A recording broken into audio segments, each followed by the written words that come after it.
except when he's on The Simpsons, because he really seems to think he's good at these dialects, and they're always overblown and just not that funny. He was the best thing about the Smurfs. Yeah, he was. Wow. But this ain't the Smurfs. Yeah. And okay, it's interesting that Sven is basically a proponent of The Secret. If you believe it, if you will it, it will happen. All you got to do is think positive. It's like, you know what? Shut the fuck up. And it's weird that Sven became almost a major player in this, because they introduced the character that Robin Williams plays, He plays two characters. Oh, okay. Well, Robin Williams, he's playing a Spanish character. He's Ramon. Ramon, and he's also like the Lovelace. Lovelace, the fat penguin with the sweater on. Oh, really? Okay. Yeah. Well, the Ramon character, though, it seems like Ramon's going to have such a bigger part in this story, because you see the little penguin run off with him, because he's like, well, hey, I've been rejected my whole life. Just hang out with me. I'll show you how to get through it. And that plot is completely gone. You know what? They started with that, and then they realized, wait, that was the plot of the first movie. Right. Oh shit, we got to do something else. Well, they come up with a subplot for him that is, like, I guess supposed to be romantic. I mean, the only reason it's there is so Robin Williams has something to do with that character. Yeah. Like his other character, like the new one, okay, at least he somewhat figures into the plot, but even so, I was trying to figure out why he was necessary to it at all, because it seems to me like the so-called flying penguin, I don't know why we can't just say what he is. I mean, anybody who's ever as soon as seen... you look at him, you know what he is. Yeah, I know. It's not like it's a spoiler. I'm still trying to figure out what the fuck he was. But it's like that other character is like... I was stupid enough. Williams is like, well, you haven't done anything with Ramon. I need another character in there. Right. You add somebody else for me. Because I'm Robin Williams, and I'm Yeah, covered with bring fur. back Lovelace. I'll play two But characters you know what? again. I have to admit, the Brad Pitt characters, him and Matt Damon, that when they first were introduced, I honestly thought, wow, okay, this is something I can latch on to, because there's nothing else going on in this movie. Yeah. But where I thought their introductions were great, but it just seemed like halfway through, it's like they ran out of ideas for them, even though with those two running around throughout the movie, when their scenes are of them just exploring the ocean, I thought, if I'm going to give any credit to this film, those scenes where you see like their huge horde of krill, I thought those were the most beautiful images that this movie had to give, as far as just them exploring. That was a big part of it for me, why I enjoyed their subplot more than anything else in the movie. It's because, like, they had the most interesting visual stuff going on in their scenes. Easily. Whether it was that stuff and just showing the wonders of the undersea, or anytime there was, like, fast-moving, cool-looking camera stuff, it was because they were, like, holding on to something that was moving real fast, and we're seeing from their point of view. It was like, okay, they're more interesting to me because of that, if nothing else. Well, Because God knows the rest of the story. No, Who gives a you're shit? right. I mean, I agree with you. I think that, like the first Happy Feet, I thought it looked amazing. And I think this movie looks equally amazing, even more so than the first film in certain scenes. That whole thing with the little two homo shrimp, they look. No, there's so many scenes of them, like their subplot. And if you almost see it, it's like it takes its own path. It's almost like that little crackhead squirrel in Ice Age. Yeah, where you follow something that like will somehow fit its way into the story later, but really is its own story for most of the movie. Their whole deal is that they want to break apart from the group. They're in such a mass of krill that it's a big glowing pink universe for them almost, and they're trying to break free from it. And when they're so tiny that when they do break free from that incredible visual there, you see them going through like another world for them. I mean, they're so miniature that they go through like a chainsaw, which is almost like going through a factory, and then the camera follows that. And I'm like, man, that is really amazing to look at. If only Will and Bill would shut the fuck up, because everything they say is like, where's Bill? I've lost the will to live. We've just written a bill for death. And I'm just that like, was the worst. Yeah. Go to fucking New York and get married and shut up. You know, I hand it to you, Leon. And after a certain point, they were not funny anymore. But I thought at first they were very funny. So, well, I thought they had potential at first. I was like, it's like, okay, here's something new, and hey, it's Matt Damon and Who?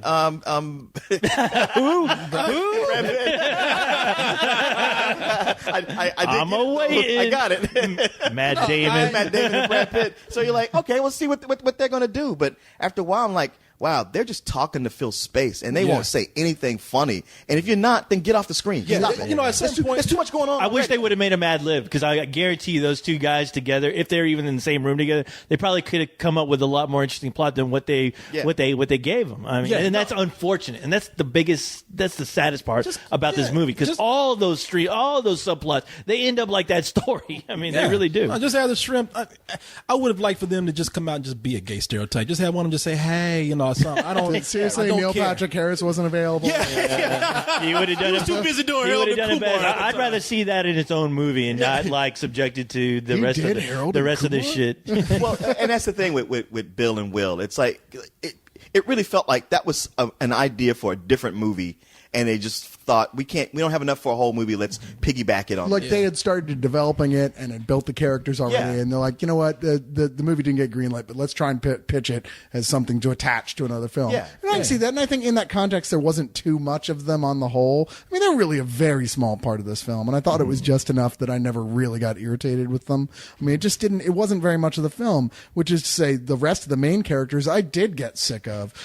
Strangely, I was relieved every time Robin Williams was on screen, one of his characters, because even though they had nothing to do with the plot, they were at least occasionally funny as opposed to everything else in the film. True. I guess I kind of liked Elijah Wood in that he seemed to be the only one, Mumbles, who's just like, really? Everybody's following this Sven? What? Yeah. Come on, son. Don't do that. It was almost like that Chaz Palminteri movie, A Bronx Tale. I wish it could have gone that way. Yeah, Well- I don't know, man. You liked Robin Williams in this. See, in the last movie, Robin Williams has, he has his stock voices that he does, which Sure. they have started to grate on my nerves at this point. But in Happy Feet, I don't know, I was so taken in by the movie that I was like, I don't mind this character of Ramon, and because he's doing, that Latin voice he likes to do, and then he does the black preacher with whatever With Lovelace. with Lovelace, and I'm like, in the context of the story in this movie,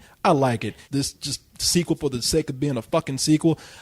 He got back to that thing that got on my nerves. I think they must have wrote better stuff for him because I felt the same way. Like even seeing his name in the credits, I was like, "Oh, great! He's got his black preacher, his Southern preacher, his gay guy, his Latin guy. What's he going to do?" And yet, in the first Happy Feet, I was like, "Wow, he did these characters," and I actually liked them every time. But here, I'm torn between what both of you are saying because I was like, "Wow, it's him doing these, and they don't have much for him." But he's not in it that much, and he was one of the brighter spots because when it went to anybody else, it's like, well, this is just Dullsville. You're right. You're right. Because when I saw his name on the screen, I was like, oh God. I was like, I was really cringing to see what he was going to do. And when I first heard him do the Spanish thing, I'm like, okay, am I going to be offended by this or what? But I was like, all right, he's actually funny. They're actually giving him something to do. The character, it fits the character. Which you're telling me he played Lovelace. Lovelace, yeah. I was shocked. I did not know that was him. Oh, yeah. I was like, whoa, okay. I had no fucking clue.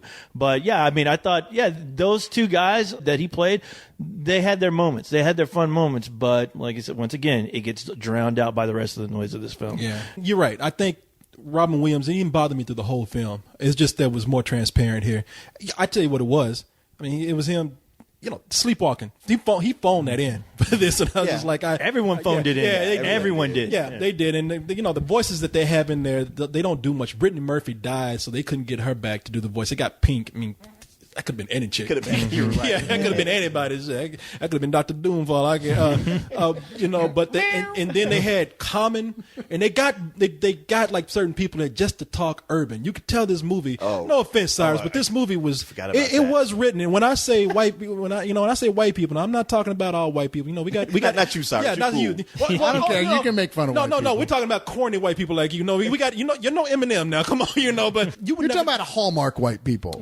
yeah, but let me put it this way: you would never be put in a room and be told, "Hey, write some black, urban, funky, street smart dialogue." You would never do that, would you?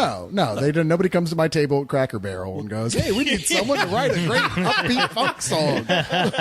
Okay, guys, let's write that hippity hop urban stuff that the black kids and the cool white kids like. It's like, Yeah, it's and like- that's what they did here because I was gonna say they write stuff. It's like where you're like, black people haven't said that in 15 years. And they I mean, don't- maybe yeah. Will Smith, but no other. Yeah, I know. Right? He ain't helping. Yeah, you know, he's a safe brother, you know, and he knows that I'll cut him that. He got the charm. Yeah, he's not scary. He's getting some checks for that. You know, I don't blame him. Brother got to make his living. He got a family. Right? But Your boy is a double stuff.